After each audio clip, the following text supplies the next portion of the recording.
Thank you for having me.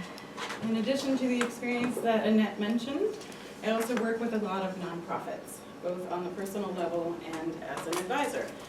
One of the things I try to do for them is to educate their donors on planned giving to help raise their donations. So if you work with any nonprofits, if you donate your time or your money, then you might find some key takeaways in this presentation to help your organization as well.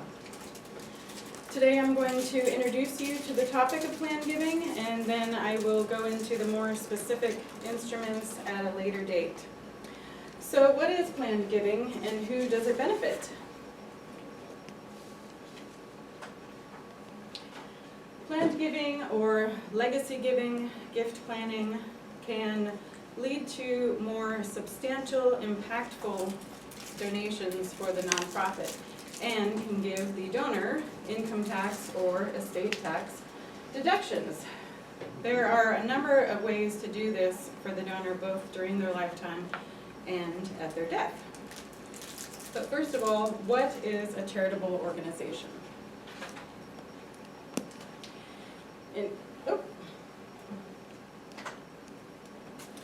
For a donor to receive an income tax deduction or an estate tax deduction, the organization they give to must be deemed by the IRS as an exempt organization. The IRS has a complete list of these on their website, irs.gov, and this can be a good place to vet or look up the organization to make sure that they're legitimate before you donate. These are 501c3 organizations, and subclasses of them are public charities or private foundations. A public charity here that you might recognize is Girls Inc. of the Central Coast. This is a passion project of mine. They inspire girls and young women to be smart, strong, and bold. We have to take care of those little feet and make sure that they grow up strong. And a private foundation that you may have heard of recently on the news is the Dan and Lillian King Foundation. They are giving money to all 8th grade students to go see the play Hamilton, which is about the U.S. Constitution, and also a copy of the U.S. Constitution. There are about 1,000 nonprofits right here on the Monterey Peninsula. So what is the best way for a donor to go about setting up planned giving? The first thing is to ensure their own financial situation, do their own financial plan, to map out their retirement, make sure it is secure, and to take care of their heirs if they have any. The stroke is a good illustration of that. Your mother and I and the Art Museum have been meaning to talk to you about your inheritance. Exactly something an inheritor wants to hear.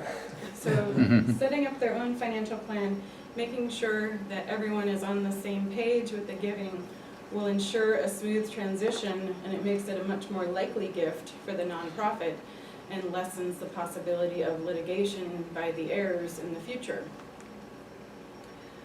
So what kind of assets can be donated? Well, cash, obviously, here. Also appreciated assets like stocks, bonds, real estate, personal property like artwork, collectibles, cars, life insurance proceeds. This would be naming the charity as the beneficiary of a life insurance death benefit. Also, retirement plans. The donor can leave the retirement balance to a charity at their death, and during their lifetime, donors that are over 70 and a half are required by the IRS to take annual distributions. This can raise their taxable income, which might not necessarily be to their advantage, so they can give those distributions to the charity every year to save money on taxes and other assets, which I will go into at a later date.